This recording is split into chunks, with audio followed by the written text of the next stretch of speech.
awesome.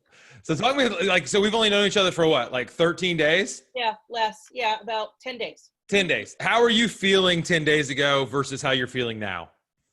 I was feeling terrified 10 days ago. I was down. I had confidence that I could take the exam, but I didn't have enthusiasm for the exam. Like I felt like, oh, this is just going to be terrible. And that's when I saw your YouTube video and I saw your enthusiasm and your energy. That was something that was missing in a lot of the other teachers and coaches that I had met with and talked to, was just this, enthusiasm for the topic and willingness to kind of be silly and playful, if that makes sense, and make the topic less dark and dreary. So, 10 days ago, I was pretty miserable. I was listening to podcasts and I was kind of praying that I was going to get through the 700 pages of the PMBOK. Right. Yesterday, going into the exam, I was nervous, but I knew I was prepared. Good. Like I trusted my coaches, I trusted you. You all said, nope, you're ready. And I got my scores and I scored four areas above average and one area average. So that's great. Like I was hoping just to pass. And so to see that, I was like, come on. And it was where I scored above average were places where I really struggled. So just even doing like the evaporating dump sheet or whatever it was, it worked. Like that was the thing. Like I finished the test. I got this little sign that said, congratulations, you've passed. Then it went away. And I was like, wait, I need my phone. I want to take a picture. And then I was like, but wait, like that's it? I'm done? I have 30 notebooks that I can throw away. So I may have overstudied for this test a little bit. But okay, so that's really awesome. I'm so glad that you had that like transition over 10 days. So like, what about the Accelerator was great for you in the sense of like helped you transition dramatically over those 10 days? Can you talk me through that? Yeah, there was a couple things. And I know a lot of people have sort of said the same thing, so I'm a little repetitive, but for me, it was the ease in which you went through the process. Like having done a 10-week training and every week going through one process after the other, to have you break it down quickly, sort of methodically, but without being boring. It's true. That's what helped me. A lot of people learn through video. A lot of people learn for listening, but if the person's monotonous, it's hard to learn. That and the 7 flows. So what made this Accelerator program so different for me, not only was the way you went through the 49 processes, but also the way you connected it, so that I was able to kind of think, okay, if I have a project, what would I do with this project? And the way you taught asking the question, what would the project manager do first? Right. And then reading the question, like people think, well, why do you really have to read the question before you actually get into the meat of what the PMP is asking you? I did that with every single question. So that's kind of the third thing that I took away from the Accelerator program, were the lessons that weren't necessarily about the PMBOK. It was things like go slowly, slow down. If you feel like you're getting nervous, breathe. You have time. A huge hint that you gave me that I never really thought about is, if this question is kind of off to you, just skip it. Like, don't force yourself to answer. Just click skip and keep going and keep going and keep going. You will have time to go back and read those questions again. And you will feel better about knowing that you answered 50 questions that you knew. And that was a huge help to me. And I don't know if I got that off of the Accelerator program or if I got it off of a podcast, but it doesn't matter. Like, it doesn't matter. My recommendation to anyone who's starting your program is listen to these podcasts, do the Accelerator program, immerse yourself in what you're teaching, and try to be excited about it. Right. What makes me maybe a little different from some of my peers is that I paid for all of this myself. Like, I put myself through all this without an employer telling me you have to do this. I have a really successful career. I didn't have to get my PMP. This is something I wanted for myself, that it was a huge challenge for me. And that's, I think, what makes me, I have that initiative in front of me to prove to myself that I can do it. On the flip side, I don't have anyone on my back saying, you have to do it. Right. So it was all within me. And your program kind of was an equalizer for me. Like, I felt, honestly, Scott, I felt, and I'm sure other people say the same thing, I felt like you were talking to me like you were my friend. You're sitting in the library and you're coaching me, like as if you and I have known each other for 20 years, and you're like, okay, we're going to do it. This is how we do it. So, I can't say enough to say thank you. I know everybody says thank you, Scott. What I would say is, you helped somebody who did not believe in herself to believe in herself. Okay. You made a huge difference in my life. And I cannot say thank you enough. Like, the fact that you created this program really does make a difference. And I feel like whatever I can do to promote you, I'm certainly going to do it. People are asking me, well, what did you do? And I have said the same thing. One program, it's all you need. Do not do what I did. Do not do what I did. You don't need to waste a summer. I did. I spent 10 weeks, and all I got out of it was confusion and nervousness. So, right. So thank you. Thank you for your coaches, who are fantastic. Yeah. Thank you for your students and the way you coach your students. They've been incredibly supportive. I had no community whatsoever. Yeah. I would listen to your podcast saying, you need community, you need people to support you. And I would be like, yeah, I have nobody. Right. Like, my family doesn't even understand why I'm doing this. My husband misses me. Like, yeah. Anybody who's listening to this podcast or watching this video knows that we have sacrificed for our families, and our families and our friends and whomever are like, probably are saying, why do you spend so much time studying this? Right. And my family did. I mean, they had to pick up where I kind of would go into my office and run away. And they did. So I just wish I had discovered you earlier, which a lot of people say. Right. And I'm just grateful for you being that coach, for texting me, for calling me, for videoing me. The fact that you have given out your phone number on your podcast is like, that's amazing. And I don't know if you will always do that as your program grows, but the fact is that you did do that. And it's that meant the world to me, because I knew, you know what, whatever you're doing, if I have a question or I just need someone to say, you can figure this out.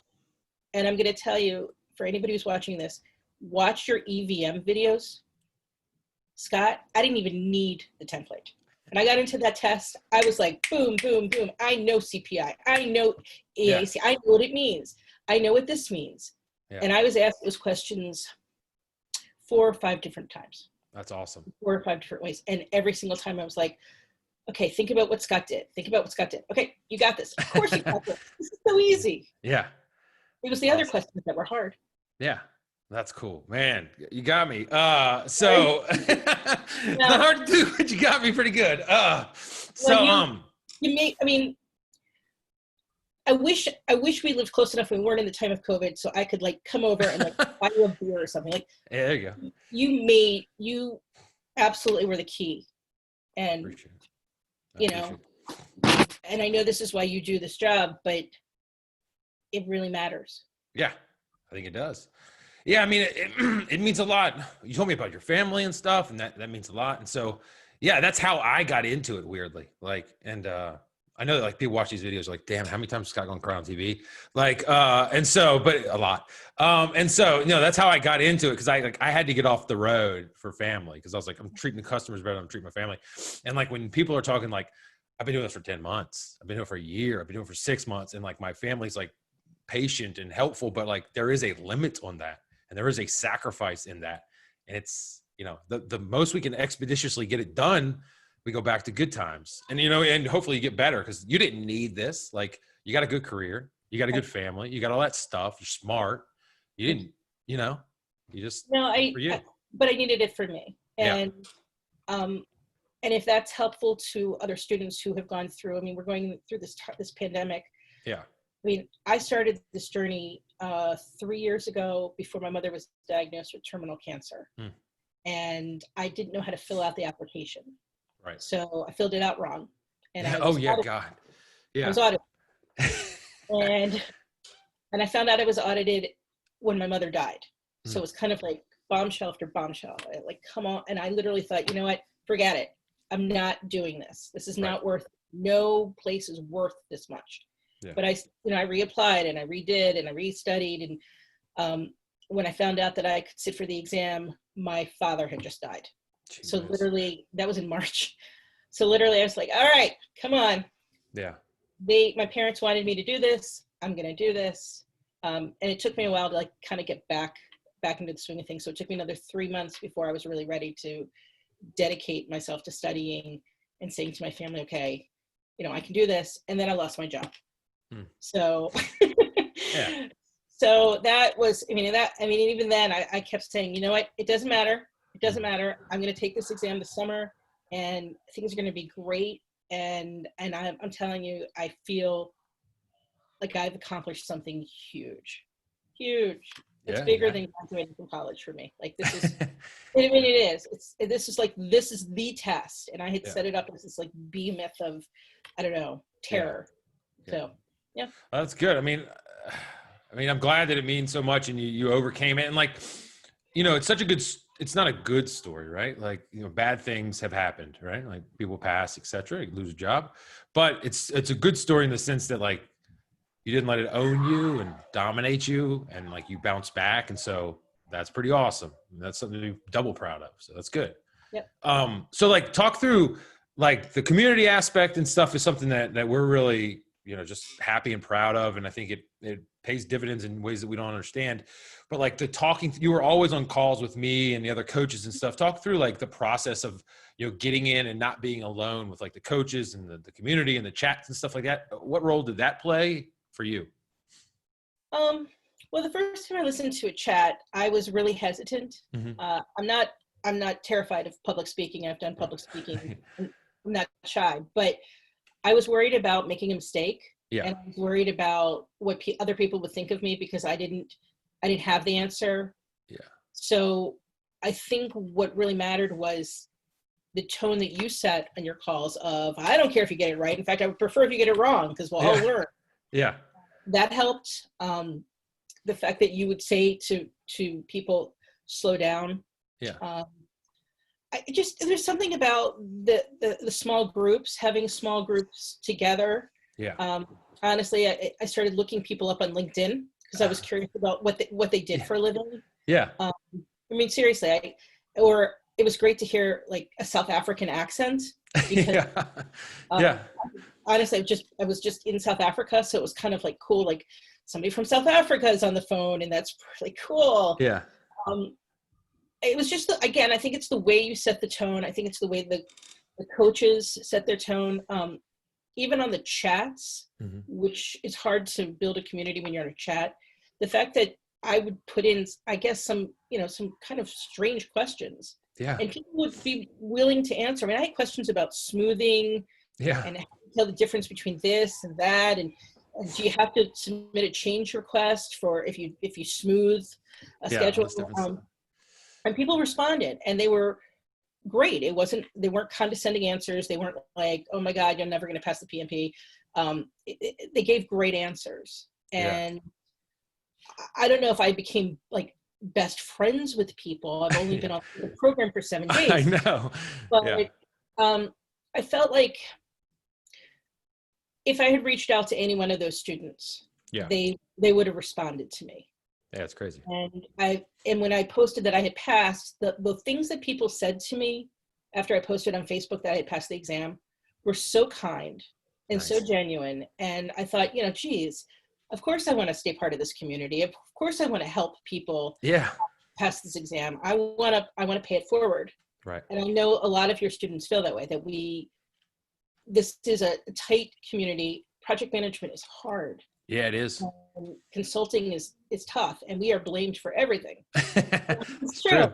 So if you have that common community where people talk the same language and people know how challenging what we do is, Yeah. I think that it sort of creates a fraternity of some sort.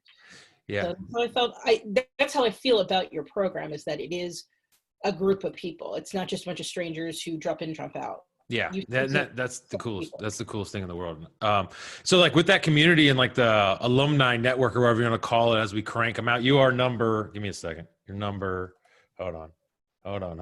Look at this. I have to scroll now. There's so many That's awesome. successful people. So you're number 62. So that's good. So you got that going for you. You're number 62. And so of the Accelerator, we're starting like Rolando and Kyle, guys are going to start, or Justin, sorry, Rolando and Justin are starting like we have talked about it, some kind of alumni thing. We don't know exactly what it's going to be like, but we said, hey, we got 63 successful people through this who, I don't know, 58 of them are like on board like you are. And I thought like maybe if we just start, I don't know, I'm not good on Facebook or LinkedIn, all these different things, but we can start like a group and we just start talking project management stuff. Cause I know that you'll have, triumphs and, hey, I'm doing this and it's really working, and troubles, and the rest will. And if we can just share and maybe, I think that would be good not to lose it, so I agree. We'll see what happens. And that's the other thing that I was going to tell you. And I actually put this in a comment. 7 days of being in a program has made me a better project manager than I think I've been working in project management 15 or 20 years. Just 7 days. I am a much better project manager. And I know I am. Like, I don't know what it is, but the fact that you were able to connect the dots for me, and I'm sure other people think the same thing, but I looked back and I thought, geez, I was not as good a project manager as I am now. So you're right. I don't want to lose that. I don't want to lose that. It's not just the knowledge, it's the way you explained how to apply these things, how you would do something. I think that's huge. And I think for any future student that's thinking about this, they need to know that you'll come out of the program a better project manager, even if you think you're the best project manager in the world, which I never have thought I was. Yeah. I thought it was, people told me I was a pretty good project manager. But I would say now, like, wow, I'm better because I took your Accelerator class. That's awesome. That's really, really. What else can you ask for? What's that? I said, what else can you ask for? I think employers now need to pay you, for getting me as a trained project manager. Why not? I agree. Yeah, I'm on board with that. Like, but I think it's cool because somebody told me, I've never been on Reddit. I don't understand how to get on there. It confuses me. I'm not good at these things. But they were like, hey, it's like war stories on there, not in like a we did great from PMP. They're like always like, oh, this is so terrible. It was the worst experience. I spent all this money and time and effort and all that stuff. And I'm like, and I had the same thing at a couple PMI conferences I went to with like people who are PMPs and stuff. They're like, oh, you teach PMP? Oh God, I blah, blah, blah. Terrible. And I was like, really? Like, why? Like, and you're cool with this? Like, why don't we have a ratifying experience or some kind of experience where we're all like, wow, that was awesome. Let's go. That's what rocketed me up. And now I know that I'm humble enough that I can learn more and build and bring younger people up and whatever. I was like, wouldn't that be better? And so as humble as it is, or as audacious as it is, and us trying to be humble in doing it, I think we're on the border of doing that, like a little bit, and only the little bit way we can. But yeah, it doesn't have to be terrible. Like, I don't think PMI says in the PMBOK it has to be boring. Like, no. Oh no, I don't think I read that. But what I do think is, I did a boot camp. Yeah. And I thought it was great. I did. I thought it was great. I just happened to have gotten audited, and then I was just kind of gave up. Yeah. But I kind of feel like I can't wait for you to teach your next class. Like, I can't wait for you to teach your next program. Yeah. Is it going to be agile? Is it going to be program management? And if you asked me this 10 days ago, I would have said, that's it. We're done. Yeah. And actually, I did promise my family I would wait a year. Yeah, let's do that. Yeah. But it's the fact that, like, you lit a fire. Uh-huh. And I think that may be the speed in which you go. Yeah. Like, you just don't drag this on. 3 hours to get through 49 processes. Yeah. All right, I can do 3 hours. Yeah. So, yeah. That's it. Yeah, well, it means a lot to hear that. And like, the thing that's so exciting and enriching for us, the team, as we're building the team and me and stuff, is that like, oh, these people are like, they're going now faster. So therefore we have to continue to go faster. It's not and it just keeps it going. And I got to personally like manage that because, you can hear the kids running out there. Like, I I got to give enough time to them too. But yeah, the next class, I think down the road, well, first of all, I got to redo it for PMI when they change, but then, so that'll be fun. And then I think we're going to an Agile because we have a good amount of experience there. So that'll be fun. And then I do Six Sigma and Lean. That's how I started. So I think my partner's like a magician at all the statistics and stuff. And so I think we're going to do a yin and yang thing there where it's like, I already know the stuff, but I'm going to be like, hey, explain it to me in a way that makes me understand it. Like I'm a rube or whatever. So we're going to try to break down complicated math and statistics and all that stuff into a way that anybody can understand. So we'll see what happens, and it'll be just fun to learn. Well, I think it'll be great. I really do. So again, I am so appreciative of your flexibility with me and your willingness to let me try the program before I committed. But I was pretty much sold when I heard your first presentation. I was just like, this is right. This works. I like this. And I like seeing other students. Like I liked listening to people answer questions and not feeling always that I was on the spot, but like watching people figure out how they answer questions so that I could figure out how I would answer questions and I could model their behavior. Right. To the point where, my coach actually said to you that I basically took over my last coaching session. Yeah, with Ian, yeah. He said you're like the leader of the call in a sense, right? Yeah. Well, I mean, not like in a domineering way, but you were like, you had the right answers, you had the things, you had the logic, you were there to support. You could always throw in opinions that had like a basis behind them. Like, yeah. So. But that comes from modeling other people's behavior. It comes from modeling and listening to other students. Mm-hmm. And that was huge for me. And I used it during the exam.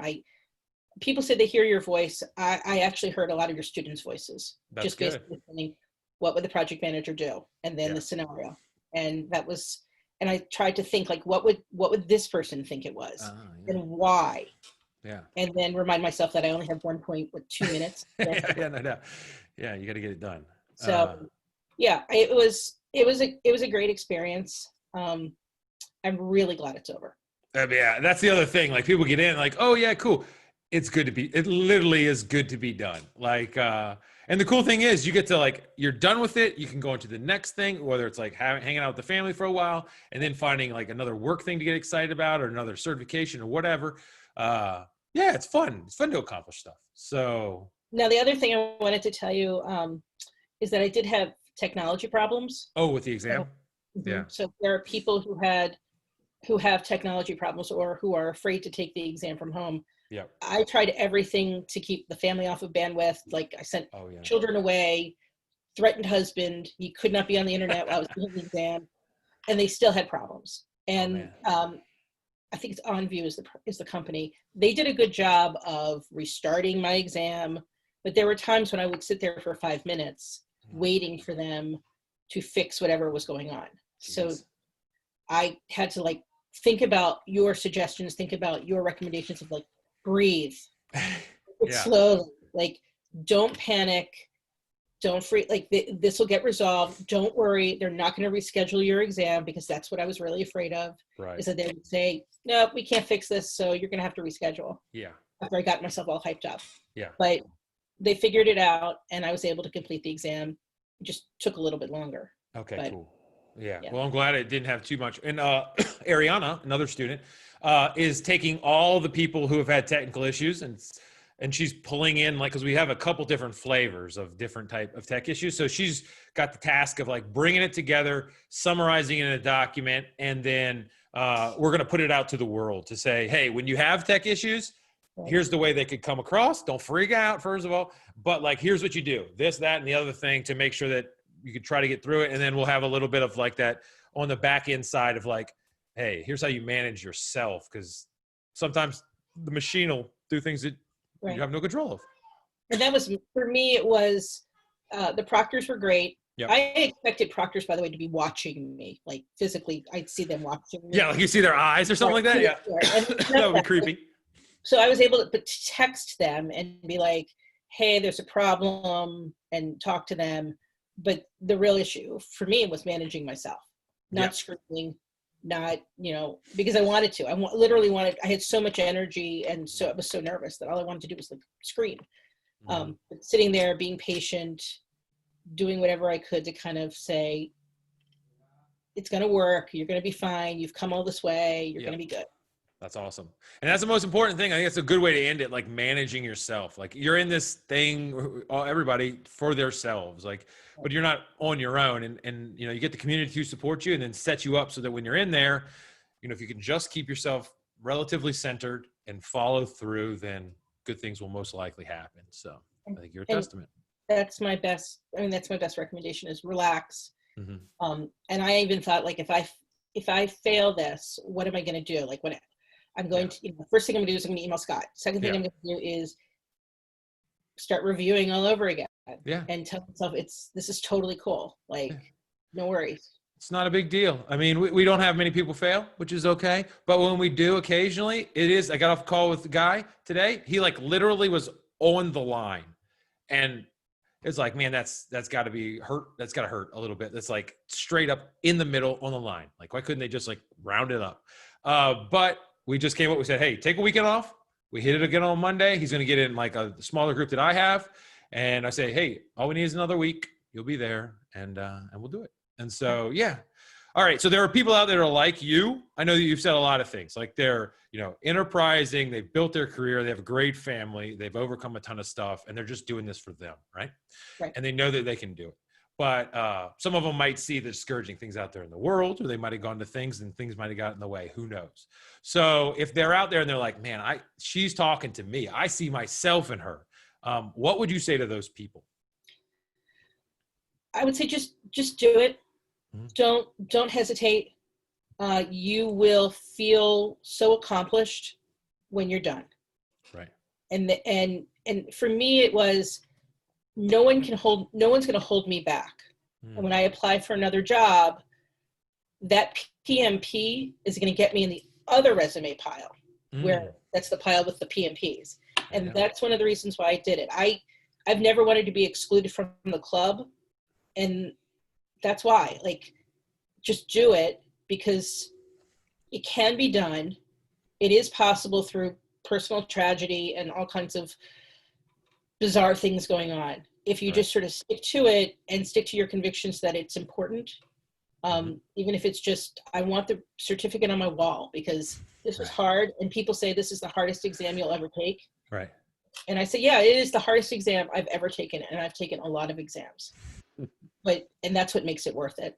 No doubt. And that's what I would say to me if I was listening. Like, yes, you can. Yes, you can. Just keep pushing. Trust the process. Trust that Scott and his team know what they're doing. Right. And evidence has shown that they continue to show progress. So that's it. Trust it and do it. That's it. And that's then, beautiful. And then connect with me on LinkedIn. That is true. Yeah, they'll hook you up. So connect with both of us. I got to do a better job connecting with all the students too. Renee, it was a great interview. I really appreciate it. You did such an amazing job. Please stay connected with us. And like, as the people get that, the alumni community stuff going, we would love to see you in there and get your ideas and just share, and we'll grow together. So absolutely. Would love it. Yep. Thank you again. Wish you continued success, but not so much success that you lose touch with your students. I don't think that's going to happen. So you have the magic sauce, man. You got it. So I appreciate it. Thank you, man. All right. Have a great day. See you. Thank you. You too. Bye, Scott. Yes, bye-bye.